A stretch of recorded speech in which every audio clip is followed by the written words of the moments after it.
Does it feel like your avoidant boyfriend loves you, but you just can't take that next step? Like he's stuck in his own head, no matter how much you try to connect. Dating an avoidant man can be frustrating, but it is not hopeless. In fact, there is a way to work with his attachment style and make marriage not just a possibility, but something he craves. Stick with me and I'll show you the 7 steps to getting that ring in 2025. I'm Adam Lane Smith, the attachment specialist. I've been working with avoidant men and their partners for well over 15 years, and I'm going to show you exactly how to get your avoidant man to want to marry you. No manipulation, all love. Let's do it. Now, we're going to go through all 7 of these steps, and I do not want you to miss number 4 because it is absolutely so important for avoidant men in particular. They have a different bonding hormone you need to know about. We're going to cover that in step 4. For now, begin with step 1. Make sure he is ethical avoidant, not manipulative avoidant. You know that I'm updating the field of attachment theory, and I'm splitting avoidant attachment style into the ethical variant and the manipulative variant. Now, it is absolutely crucial that you make sure you are with an ethical avoidant man and not a manipulative avoidant man. Here's why this matters. Not all avoidant men are husband material. Some avoidants avoid responsibility. They avoid accountability, and they use their attachment style as an excuse for bad behavior, like lying, steamrolling you, ghosting you, gaslighting you, stonewalling you, and in general, manipulating you, okay? The ethical avoidant men operate under a strict code of conduct and honor and integrity.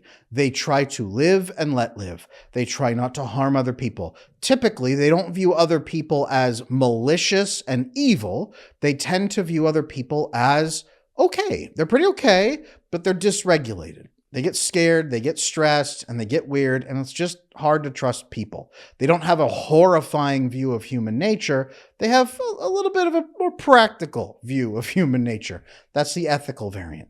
The manipulative side over here, they have a very negative view of other people, and they believe people will do bad things to them if given the chance. So if they get the chance, they'll do bad things in turn to other people to get their needs met, and they can justify it that way. Watch out for things like signs of accountability, okay? Honesty is a big one. Does he take accountability for his actions? Does he admit when he's wrong? Does he address conflicts instead of deflecting them or blaming you? Now, an ethical avoidant man can still pull away during conflict, but he's not likely to gaslight you, lie to you, blame you, tell you you're horrible, you should be grateful he's here. He's not going to use those tactics with you, okay? Look for consistency as well. Does he follow through on the promises he makes, especially when it's uncomfortable? Look for engagement, and not yet maybe being engaged, but engaging with you. Is he willing to have conversations about the relationship, even if he struggles with being vulnerable? Look for him attempting to have a reasonable conversation with you. Again, even if he pulls away, even if he goes quiet, not the silent treatment, but going quiet, even if, yes, maybe he runs away at times. Look for hurtful things he does to manage you versus things he does because his nervous system is overloaded and he pulls away to try to prevent either side from getting hurt. Ethical avoidant people can still do things that hurt, but their intention is not to hurt, and their intention actually is to make sure hurt doesn't happen. They don't want to hurt you any more than they want to be hurt themselves. They pull away. They wouldn't say from fear, but I will. A fear response, okay? Manipulative people, still afraid, but ready to fight and attack. They are going to put you down as a threat. Make sense? Make sure he is the ethical type who lives by his code of conduct and has a reasonable view of humanity. Otherwise, he thinks that you are a scum-sucking idiot and that you don't deserve real love.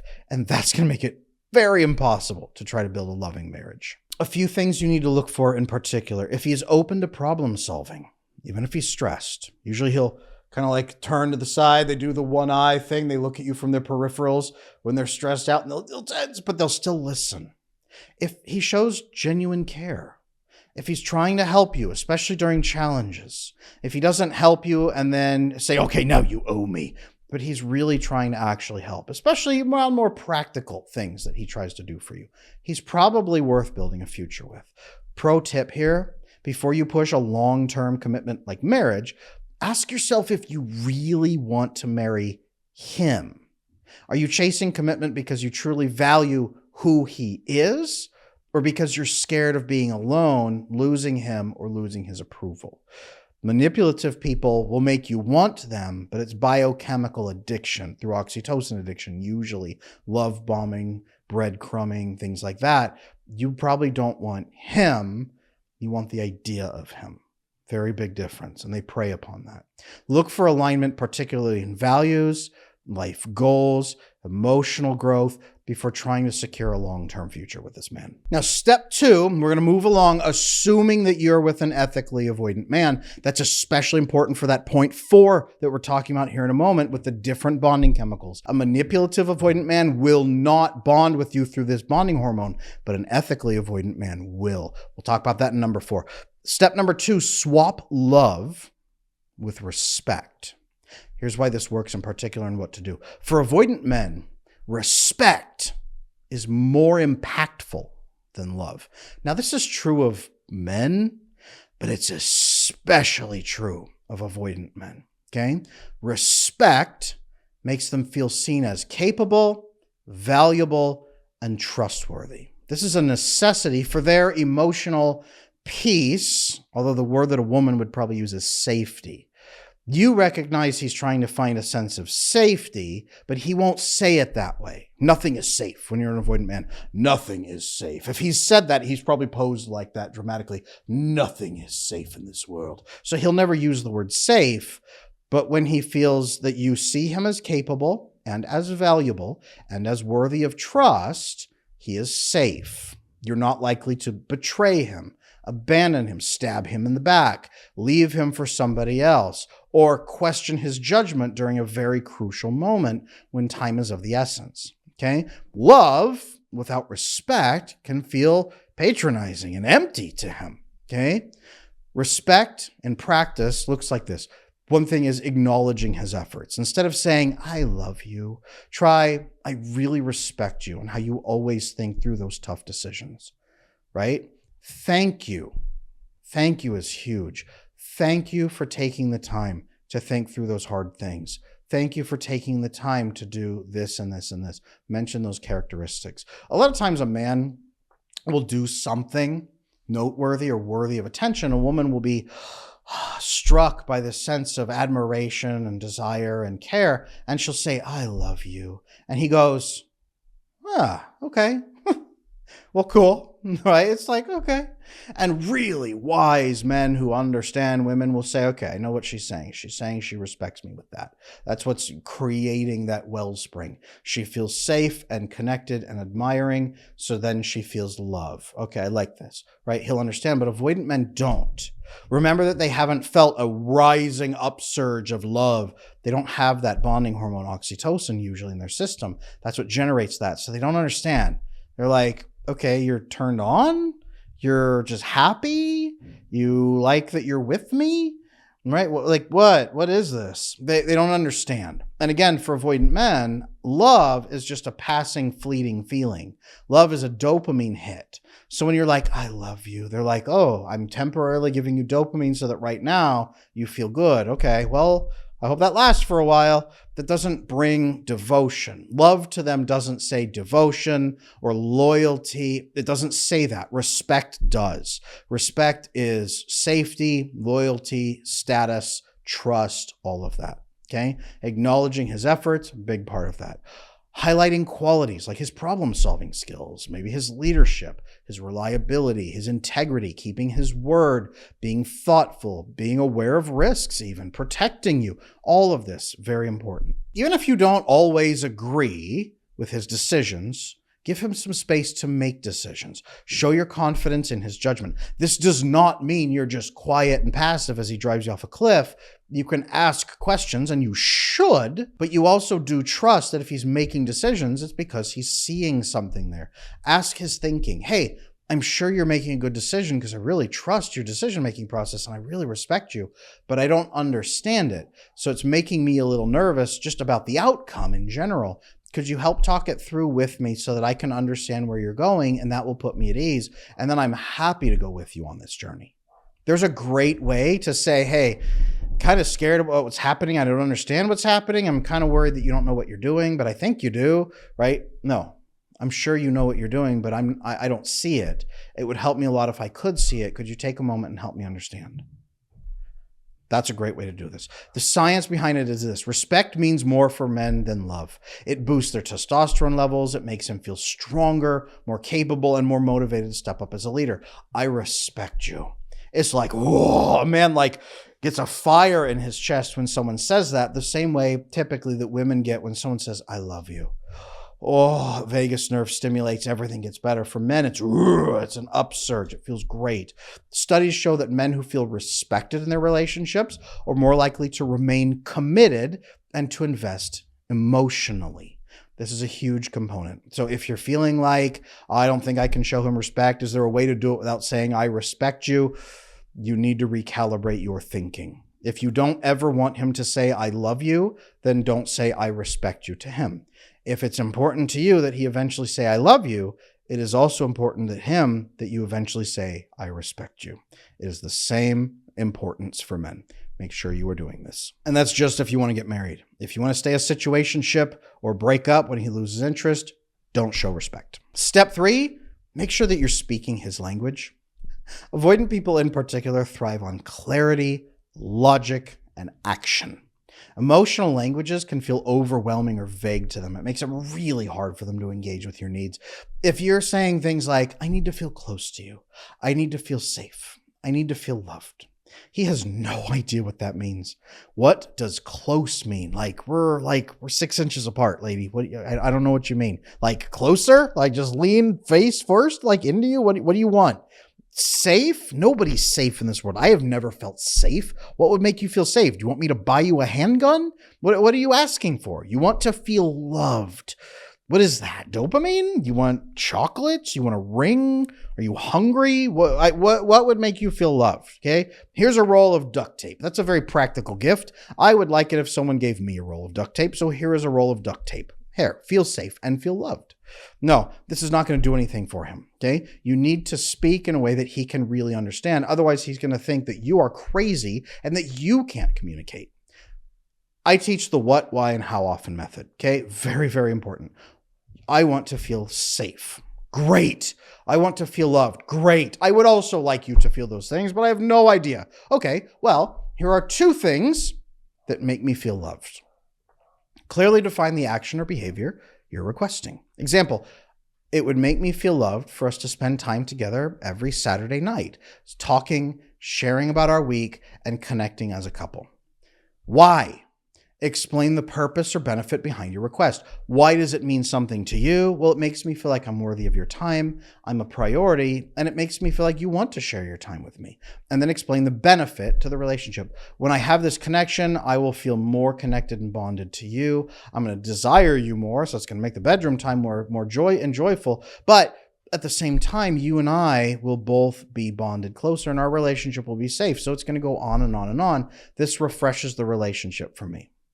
And then how often or how much, okay? Give him a clear structure. Just 1 hour every Saturday afternoon is perfect for me. What, why, how often? What do I need from you specifically? And are you willing to do that? Why is it important to me in particular? What benefit is it into the relationship? Why is it of benefit to us, to you as well, to him? And then how often or how much? What's the actual investment being asked for? It's a cost and benefit structure, right? What do I get for the time I'm investing? Avoidant men understand investment language and risk-based language and things like this. Exact, measurable clarity. What, why, how often? Use this structure. It changes relationships. When couples come to me, there's an avoidant man and either a secure or an anxious woman. They talk. We build the measurable language and suddenly everything changes, because instead of him going, oh, what do you want now? And rolling his eyes or dismissing it or saying, you just want everything, you're never happy. Instead of that, It's, yeah, I can do that. No problem. Why haven't you done it before? You didn't really ask for it before. You just said you wanted to feel safe. What the hell does that mean? Easy, concise, understandable. Now, step 4, and this is absolutely crucial that you be doing this, okay? And this is going to build for step 7, which is really going to make that marriage happen and get you that ring. Step 4, crucial. Build vasopressin bonding, okay? Vasopressin, the bonding hormone, is critical for men to feel connected and committed. Unlike oxytocin, which creates warmth and safety, and it's good and it's flowing, men have more receptors for the bonding hormone vasopressin. Way more than women do. They still have oxytocin receptors and women still have vasopressin receptors, but men have way more vasopressin receptors than women do for a purpose. Vasopressin drives long-term loyalty, responsibility, trust, and connection in marriages and in relationships, especially for men on the man's side. Okay? Vasopressin bonding is released when you solve problems together, overcome stress together, and achieve targets or goals together as a couple. Absolutely crucial that you be doing this. And if he's an avoidant man, he hasn't got oxytocin through most of his life, so a lot of his oxytocin receptors have also shifted away from oxytocin. Even if he gets it, he won't have the full impact because they have shifted into vasopressin reception. It is like a giant dry house made of matches soaked in gasoline, waiting for one spark of vasopressin to ignite and build that trust for you. This is his vasopressin system waiting to bond with you. Now, why has he never bonded with anyone through vasopressin? Because avoidant men pull away during conflict and don't solve problems with people. They solve problems alone in a dark cave where no one can see them. Then they emerge from the cave with their decisions ready and made and inform people of what those decisions will be after solving the problem. This is why he hasn't vasopressin bonded with anyone. This is why he was a matchstick house soaked in gasoline, ready to vasopressin bond when you bond him to you. Okay, a couple steps to build vasopressin bonding. Number 1, helping him relax. Pretty big piece. Show that you respect his need for downtime by scheduling time for him to recharge, whether it's alone or with his friends. Prioritize his relaxing time and schedule it in so he's not begging for it, trying to take it at 3 a.m. away from you after you fall asleep. He doesn't have to fight you for it or feel like he needs to fight you for it. You're scheduling his downtime. Make sure, hey babe, I know that you need time on your own and you recharge best by yourself. What times will you need this week, or how much time do you need each week? Let's actually put that on our schedule so that you never have to fight for it, or you never have to wonder when it's going to happen. And, you should spend one night a week with your friends. You don't have to fight for that or beg for that. Please make sure you're spending that time. Which time is best for you? Really crucial that you do this. Also crucial that he not think that you're like wrapped in a shawl, sitting by the window, crying, waiting for him to come home. Hey, you're going to go out with your friends Thursday nights. Amazing. I'm going to go have coffee with my mom and reconnect with her. That's going to be my girl time. That's going to be my me time. You need time alone. I'm going to have my time alone, or my time with my best friend. I'm going to go out with my best friend. You spend your time alone. Totally cool, right? Do something productive. Make that time productive. This is going to be a big piece because you are actively relieving his stress and being a part of that so he doesn't have to fight you. No one has really ever done this for him before. Crucial that you be the one to start. Another way that you do this is to be his problem-solving partner. Work with him on resolving the challenges in his life. As an example, when he's facing a tough time at work, avoidant men always say, oh, I'm really busy. Hey, I got a lot of work on my plate. I got a lot of challenges to hit. Things are really hot right now. Cool. A lot of women say, what can I do for you? What can I do to help? And his brain, the male brain, goes through his task list and says, man, none of these. You don't have the skills for these. And then he looks at you and says, nothing. You can't do anything. And you're crushed because you wanted to help. Here's some things you do instead. Hey, what can I do to support you this week? Are there tasks I can help you with to free up your time for the important stuff? What can I do to give you a greater chance of success on your tasks? Help him understand that there's additional tasks off his plate that he's not tracking that you can do to enhance his success. For me in my relationship, I'm not an avoidant man, but my wife, sometimes she does meal prep for me. So I don't have time to cook in the middle of the day. She has lunches lined up or dinners even lined up if necessary. She makes sure my suits look great and gets them dry cleaned for me so I can do this. Because a lot of times I don't have time to run to the dry cleaner. There's a lot of amazing things that my wife does to support me behind the scenes. And when she asks, what can I do to support you? I don't say nothing. I make sure I say, well, actually, there are a couple things. Thank you. And in turn, I can also ask her, what are you working on this week? And how can I also support you? Then we can support each other and build vasopressin back and forth. Here's why this is absolutely mandatory. And I told you at the beginning, vasopressin bonding makes a man view you as a partner in his goals and mission. Someone essential to his success and well-being. This goes back to hunter-gatherer days, okay? Men would go out and purposely fight something huge to get meat for their family. Dudes would be fighting a mammoth and like dying together. And one dude would jump in with a spear and kill the mammoth at the moment it was about to kill the other guy. And they'd rescue each other. And their brains would tag and say, you, during a really, really bad time, you helped me get through it. I don't want to separate from you, and I want to be with you when the next stressful thing hits. And it prioritized social bonding, and it prioritized that memory of sticking together. Really crucial that your brain and his brain tag together like this. Again, he's a matchstick house soaked in gasoline waiting for vasopressin bonding.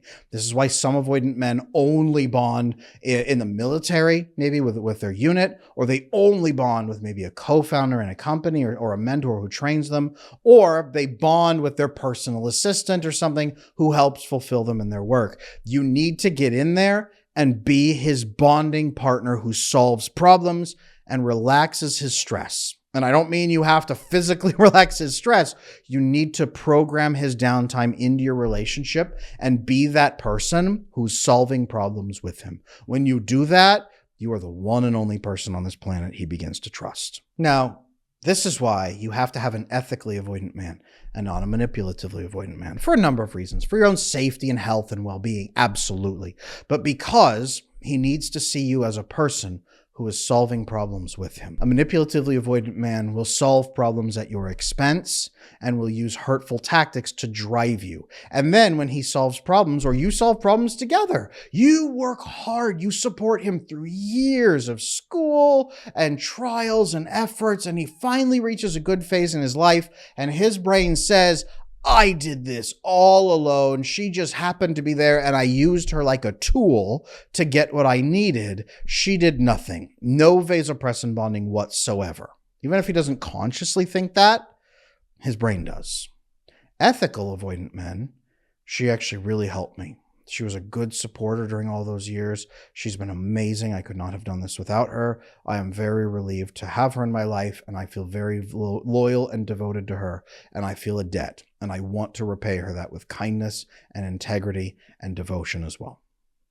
Massive difference. You must have an ethical avoidant man so his brain sees you as a partner and acknowledges your role in solving problems with him. Okay? This is all massively crucial setup for point number 7. We're going to get there. First, step 5, incredibly important. Align your goals as a couple. Avoidant men need to see how a relationship fits into their broader life plan. A lot of avoidant men come into my coaching and they say, I don't know if I should be with this woman or not. And I say, well, what purpose does the relationship serve to your long-term plan? And they go, huh? It should serve a what? Huh? I just thought it was like for feelings and stuff. No. How does this relationship fit your broader plan and actually bring greater success for the legacy you're crafting, maybe the family or the company or the purpose or the cause or whatever you're crafting and building and supporting? How does this relationship fit into that? I don't know. Does she share your life plan? Does she share a life vision? Are you going to co-create the same type of legacy together? Do you want to? That's a good question. They'll say, I should think about that. Well, no, you shouldn't think about it alone inside your head. You should talk about it as a couple. If the relationship does not align with purpose, it will feel like an unnecessary risk to them. It's going to feel like a fleeting thing that means nothing, that's ultimately threatening their greater purpose, which for a lot of avoidant men is actually just gather a bunch of money and survive as long as possible, right? It's like the meme, right? Survive. Like that's their goal. An avoidant man constantly sees that meme, survive. That's in front of them at all times. That is the quest. That is the quest prompt ahead of them is survive as long as possible. And money will help make that work. Okay. Marriage then is a losing proposition. I'm going to spend a bunch of money and I don't know if I'll survive or not. It's going to make it tougher because now I have a crying, emotional woman who's asking me how I feel all the time, every 3 seconds, following me around. This is the worst way to undertake a survive quest, right? Pretty tough. How do your goals align? Have a direct conversation about his long-term goals in life, the legacy he wants to craft, and how he envisions a partner fitting into those goals. Demonstrate your value. Show how you can contribute to those goals beyond just an emotional connection. I'm going to make you happy while you're solving them. No, shared ambitions, financial stability, life organization, the skill set you bring to his relationship and his life, to the shared experience. Remember that you'll be co-creating these goals together. You need to actually want to work on the goals that he has. These should be co-shared goals, okay? Most avoidant men don't understand what marriage is or why it's important, what the benefits of the marriage are. They just think that marriage is going to suck, that it's going to take away from their goals because their goals are more short-sighted and not long-term vision, usually.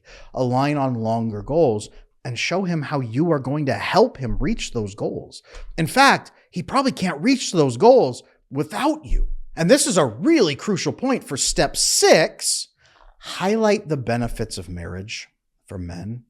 A lot of avoidant men are convinced by the weird stuff on the internet. Marriage is garbage. It's just for women. It's pointless for men. Well, a lot of avoidant men particularly see marriage as a total loss of freedom, right? I can't have sex with anyone I want. I'm going to spend a lot of money. You're going to lose interest in me over time, and it's going to be miserable, and we'll probably get a divorce anyway. It's really important to shift that narrative by showing the benefits in health, legacy, fulfillment, all kinds of things, okay? Some key benefits to share for marriage here. If you've ever had a man say, what would marriage do for me? Well, number 1, health, okay? A lot of men are very focused on health and dying. Studies show that married men tend to live 10 to 15 years longer with stronger immune systems, lower stress levels. They are more resilient against cancer, heart attack, and stroke. They are more likely to have higher quality of life. Ask him, what would you do with an additional 15 years of good health and fulfillment? If you were happy and healthy for an additional 15 years, what could you accomplish? And this starts leading into legacy. Family, maybe. The partner, the wife, usually tends to live past the man by about 10 years. Typically, a woman tends to outlive a man by about 5 to 10 years. You ensure his legacy lives on. How many historical stories have you seen of the wife living on, guiding and advising the son, and either poisoning him against his awful father if they had a terrible marriage, or saying, this is what your amazing dad would have done if he was here, and guide that son through those difficulties, right? Dad is gone and can no longer advise you. I am here to pass on the lessons he didn't have a chance to give you as you transition, not in being dependent now on mom, but as you transition into being fully your own man with no father. Here is what your father would have done. Your father would be proud of you right now because you're carrying on that way. You are doing properly.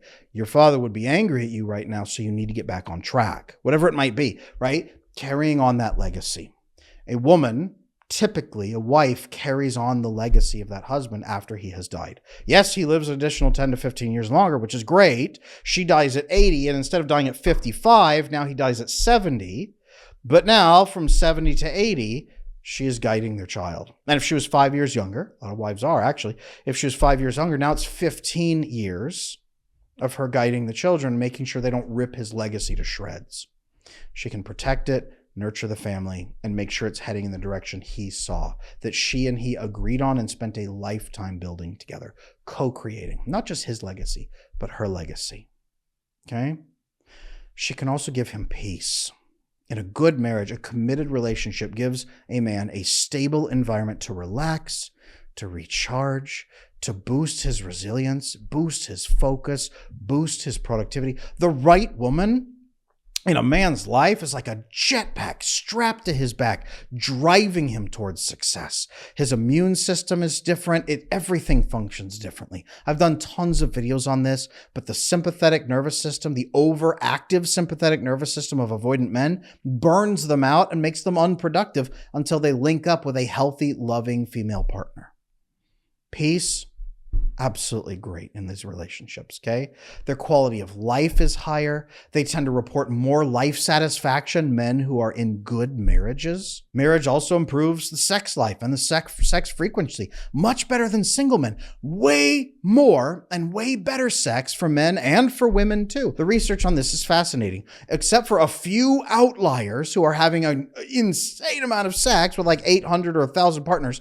When you get rid of the insane outliers, you see that there is vastly more sex and more satisfying sex happening inside married couples, despite what all the funny sitcoms and things have said to the contrary over the last few decades. I know the boomer joke is, I hate my wife and I haven't had sex in 10 years. But actually the research shows that's only true in the worst marriages. Most marriages are not like that. So with marriage, really quick, his whole biochemical situation changes. His oxytocin, he actually gets it. His sympathetic nervous system comes down. He's able to open up and get his oxytocin, stimulate the vagus nerve, his breathing, his rest and digest activates. He gets serotonin. His testosterone goes up during sleep. As the oxytocin improves, his GABA goes up, which regulates cortisol, so he can synthesize melatonin and finally fix probably his insomnia that he's had his entire life. All of that begins to improve. His testosterone is actually likely to go up from better rest and digestion at night instead of burning out. His adrenals won't spit out dust. They'll actually usually recharge. Human growth hormone increases, so he'll have had better gains at the gym and more likely to hold on to those gains longer. He won't have to go to the gym 2 hours a day, 6 days a week, barely scraping the bottom of the barrel for basic mental health and functioning and discipline. He'll actually be able to get a massive boost through the real intimacy and peace. All of this assumes that you have a peaceful, loving relationship, but as long as you build that, his immune system improves, he lives longer, everything gets better. He becomes more resilient, like I said, against cancer, heart attacks, strokes, all of those things that avoidant men fear, and rightly so, because a lot of them flame out mentally and medically at 45, 50, 55. They die very young with all of their passion and work and legacy still inside of them. So clarify to him, what are the expectations in this relationship? What are the investments? What's being asked of him? Be clear about what he's getting because he thinks he's getting nothing, and be clear about what's being asked of him because he thinks everything's being taken from him for nothing. When you balance that equation successfully, he will actually see tremendous value in it. What does marriage mean? What do I need from you as a husband? And here is what I will bring to you as a wife. Does this seem like a fair trade to you? Help him understand that. Otherwise, he thinks it's going to be a losing proposition where all his money goes away. You'll have less and less sex with him. And 10 years in, you'll leave him for someone who's young and hot and has more money or less money or whatever. And he'll be gutted financially. You'll make your kids hate him and he'll be left all alone. This is what he envisions. That's a terrible losing proposition. Show him the real benefits of marriage and then help him understand what's actually being asked of him. Build that. Now, once you have done all of this, you can finally reach step 7, which is phenomenal. Create a commitment checklist. Avoidant people feel less anxious about commitment when expectations are 100% clear and measurable. A checklist helps you both understand what's needed to move forward. Okay? This might sound strange, but you need this. Okay? How to create this checklist? Ask him, what would it take for you to feel fully ready for marriage? I do not want you to commit against your will. I want this to feel fair, balanced, and like a good, smart investment to you. So what would it take for you to feel that way about marriage? What would you need to see? What would need to be done? What steps would need to be taken? What needs to be proved? What needs to be measured?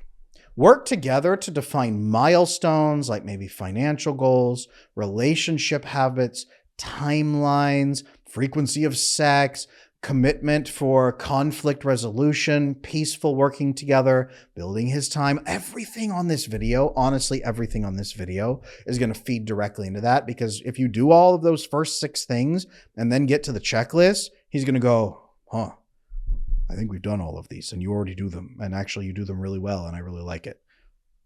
Yep.